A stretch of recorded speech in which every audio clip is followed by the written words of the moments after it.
'ਚ ਸਿੱਖਿਆ ਨੂੰ ਲੈ ਕੇ ਤੇ ਲੇਬਰ ਨੂੰ ਲੈ ਕੇ ਹੀ ਹੈ, ਹਾਂਜੀ ਜਿਹੜਾ ਹਾਂਜੀ ਹਾਂਜੀ G20 ਅੰਮ੍ਰਿਤਸਰ ਚੱਲ ਰਿਹਾ, ਜੀ ਜੀ ਤੇ ਪੰਜਾਬ ਦੇ ਅੰਕੜੇ ਆ ਦੱਸਦੇ। ਬਿਲਕੁਲ।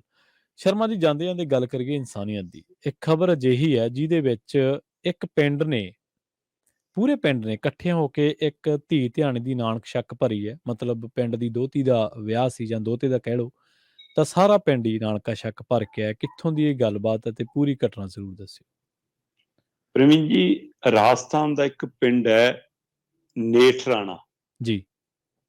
ਨੇਠਰਾਣਾ ਪਿੰਡ ਦੀ ਇੱਕ ਕੁੜੀ ਹਰਿਆਣੇ ਦੇ ਇੱਕ ਪਿੰਡ ਦੇ ਵਿੱਚ ਵਿਆਹੀ ਹੋਈ ਹੈ, ਜਾਂਡਵਾਲਾ ਬਾਗੜ।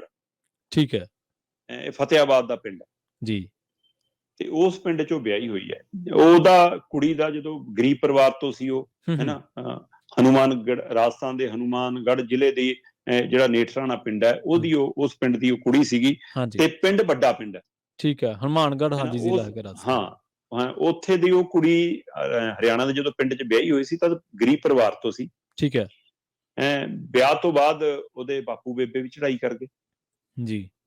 ਉਹਦਾ ਘਰ ਵਾਲਾ ਇੱਕ ਸੜਕ ਐਕਸੀਡੈਂਟ 'ਚ ਮਾਰਿਆ ਗਿਆ, ਤੇ ਸੜਕ ਐਕਸੀਡੈਂਟ ਤੋਂ ਬਾਅਦ ਉਹਦੇ ਕੋਲ ਸਿਰਫ 2 ਧੀਆਂ ਸੀਗੀਆਂ, ਤੇ ਇੱਕ ਉਧਰ ਆਪਣੇ ਪੇਕਿਆਂ ਕੰਨਿਓ ਇੱਕ ਭਰਾ ਸੀ।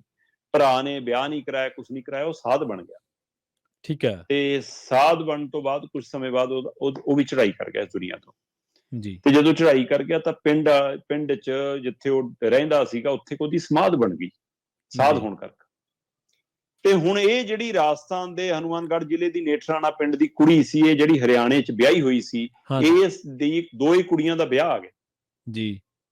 ਤੇ ਜਦੋਂ ਵਿਆਹ ਆਇਆ ਤਾਂ ਕੁੜੀ ਨੂੰ ਆਪਣੇ ਪੇਕੇ ਤਾਂ ਜ਼ਿਆਦਾ ਆਉਣੇ ਹੀ ਆਉਣੇ ਨੇ। ਬਿਲਕੁਲ। ਤੇ ਉਹ ਪੇਕਿਆਂ ਨੂੰ ਸੱਦਾ ਦੇਣ ਆਉਂਦੀ ਆ ਪਿੰਡ। ਜੀ। ਪਰ ਕਹਿੰਦੇ ਪੇਕਿਆਂ 'ਚ ਜਦੋਂ ਘਰੇ ਨਹੀਂ ਕੋਈ ਤਾਂ ਸੱਦਾ ਕਿਹਨੂੰ ਦੇਣਾ ਪ੍ਰਵੀਨ ਜੀ ਉਹਨੇ? ਹਾਂ, ਬਿਲਕੁਲ। ਨਾ ਘਰ ਰਿਹਾ, ਨਾ ਬਾਹਰ ਰਿਹਾ, ਨਾ ਭਰਾ ਹੈ, ਨਾ ਭੈਣ ਹੈ, ਨਾ ਬਾਪੂ ਹੈ, ਨਾ ਕੋਈ ਹੈ, ਹੈਨਾ। ਜੀ ਜੀ ਜੀ। ਤੇ ਕਹਿੰਦੇ ਉਹ ਪਿੰਡ ਬੱਸ ਬੁੱਸ ਰਾਹੀਂ ਪਹੁੰਚਦੀ ਆ ਤੇ ਭਰਾ ਦੀ ਸਮਾਧ ਤੇ ਜਾਂਦੀ ਆ। ਠੀਕ ਹੈ। ਤੇ ਸਮਾਧ ਨੂੰ ਟਿੱਕਾ ਕਰਕੇ ਉਹਨੂੰ ਸੱਦਾ ਦੇ ਕੇ ਮੁੜ ਆਉਂਦੀ ਆ। ਉਹ ਅੱਛਾ ਜੀ। ਤੇ ਉਹਦੇ ਵਾਪਸ ਆਉਣ ਤੋਂ ਬਾਅਦ ਪਿੰਡ ਵਾਲਿਆਂ ਨੂੰ ਪਤਾ ਲੱਗਦਾ ਕਿ ਹਾਂ, ਸਾਡੇ ਪਿੰਡ ਦੀ ਧੀ ਦੀਆਂ ਅੱਗੇ ਧੀਆਂ ਦਾ ਵਿਆਹ ਏ, ਤੇ ਉਹ ਏਦਾਂ ਆਈ ਸੀ ਤੇ ਆਪਣੇ ਭਰਾ ਦੀ ਸਮਾਧ ਤੇ ਟਿੱਕਾ ਦੇ ਕੇ ਚਲੀ ਗਈ। ਯਾਨੀ ਕਿ 2 ਧੀਆਂ ਦਾ ਵਿਆਹ ਸੀ। ਹਾਂ ਜੀ ਜੀ। ਪ੍ਰਵੀਨ ਜੀ, 14,000 ਦੀ ਆਬਾਦੀ ਵਾਲਾ ਪਿੰਡ ਹੈ। ਠੀਕ ਹੈ। ਵੱਡਾ ਪਿੰਡ ਹੈ ਜੀ। ਤੇ ਪਿੰਡ ਨੇ ਇਕੱਠ ਕੀਤਾ ਪ੍ਰਵੀਨ ਜੀ। ਅੱਛਾ, ਵਾਹ। ਤੇ ਇਕੱਠ ਕਰਕੇ ਉਹਨਾਂ ਨੇ ਫੈਸਲਾ ਕੀਤਾ ਕਿ ਆਪਾਂ ਲਾਵਾਂਗੇ ਨਾਨਕ ਛੱਕ। ਜੀ। ਔਰ ਨਾਨਕ ਛੱਕ ਜਦੋਂ ਲਾਈ ਜੀ ਪ੍ਰਵੀਨ ਜੀ, 10 ਲੱਖ ਰੁਪਏ ਦੇ ਕਰੀਬ ਨਗਦ, 7 ਲੱਖ ਰੁਪਇਆ ਸਿੱਧਾ ਝੋਲੀ ਪਾਇਆ। ਅੱਛਾ। 500 ਤੋਂ ਵੱਧ ਸੂਟ ਦਿੱਤੇ ਜੀ। ਭਾਂਡਾ, ਗਹਿਣਾ, ਟਕਾ, ਸਾਰਾ ਕੁਝ ਦਿੱਤਾ। 700 ਬੰਦਾ ਪਿੰਡੋਂ ਨਾਨਕ ਛੱਕ ਲਾਉਣ ਗਿਆ। ਅੱਛਾ, ਵਾਹ। ਤੇ ਉਹ 700 ਬੰਦਾ ਵੀ ਸ਼ਗਨ ਪਾ ਕੇ ਆਇਆ ਤੇ ਕੁੱਲ 10 ਲੱਖ ਰੁਪਏ ਦੇ ਕਰੀਬ ਨਾਨਕ ਛੱਕ 'ਚ ਸ਼ਗਨ ਪਾਇਆ। 15 ਮਾਰਚ ਨੂੰ ਵਿਆਹ ਸੀਗਾ ਕੁੜੀਆਂ ਦਾ। ਜੀ।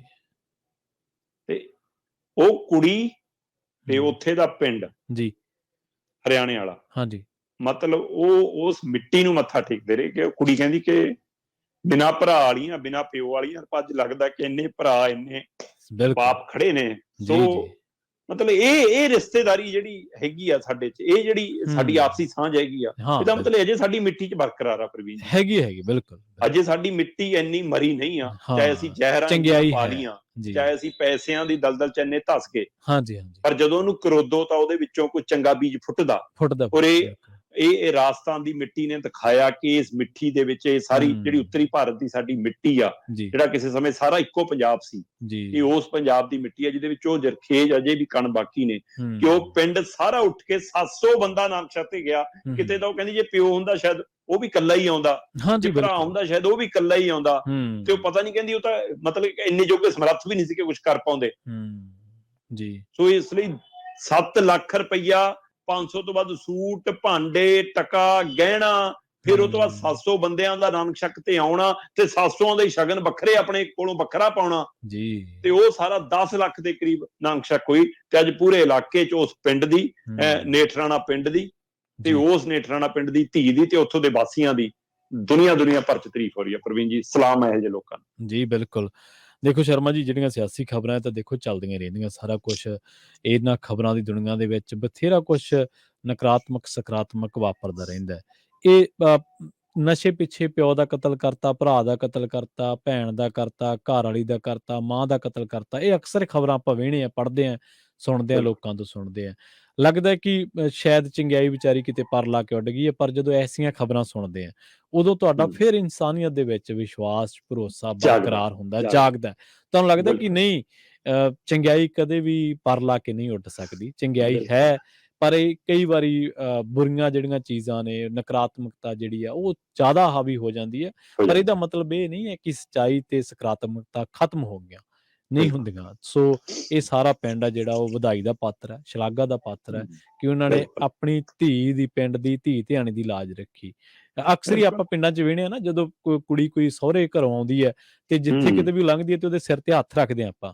ਅੱਜ ਵੀ ਆਪਣੇ ਪਿੰਡਾਂ ਦੇ ਵਿੱਚ, ਆਪਣੇ ਪਿੰਡਾਂ 'ਚ ਇਹ ਵੀ, ਤੇ ਆਪਣੇ ਪਿੰਡਾਂ 'ਚ ਇਹ ਵੀ ਰਿਵਾਜ ਹੈ ਕਿ ਜਦੋਂ ਜੇ ਜੰਨ ਆਉਂਦੀ ਹੈ ਕਿਸੇ ਪਿੰਡ, ਹਾਂਜੀ ਹਾਂਜੀ, ਤੇ ਉਸ ਪਿੰਡ 'ਚ ਜੇਕਰ ਪਹਿਲਾਂ ਹੀ ਉਸ ਪਿੰਡ ਦੀ ਕੋਈ ਵੀ ਧੀ ਵਿਆਹੀ ਵੀ ਹੋਵੇ, ਜੀ ਜੀ, ਚਾਹੇ ਕਿੰਨੀਆਂ ਪੀੜ੍ਹੀਆਂ ਪਹਿਲਾਂ ਵੀ ਹੋਵੇ, ਤਾਂ ਵੀ ਉਹਦੇ ਨਾਂ ਦੇ ਉੱਤੇ ਪਹਿਲਾਂ ਉਹ ਸ਼ਗਨ ਕੱਢਦੇ ਨੇ। ਹਾਂਜੀ ਹਾਂਜੀ, ਪੱਤਲ ਕੱਢਦੇ ਨੇ, ਜਿਵੇਂ ਆਪਾਂ ਕਹਿੰਦੇ ਆ। ਜੀ ਜੀ। ਸੋ ਇਹ ਇਸ ਤਰ੍ਹਾਂ ਉਹ ਰਵਾਇਤਾਂ ਅਜੇ ਵੀ ਆਪਣੇ ਕਿੰਨੀਆਂ ਕਾਇਮ ਨੇ, ਕਿੰਨੀਆਂ ਕਾਇਮ ਨੇ, ਬਿਲਕੁਲ।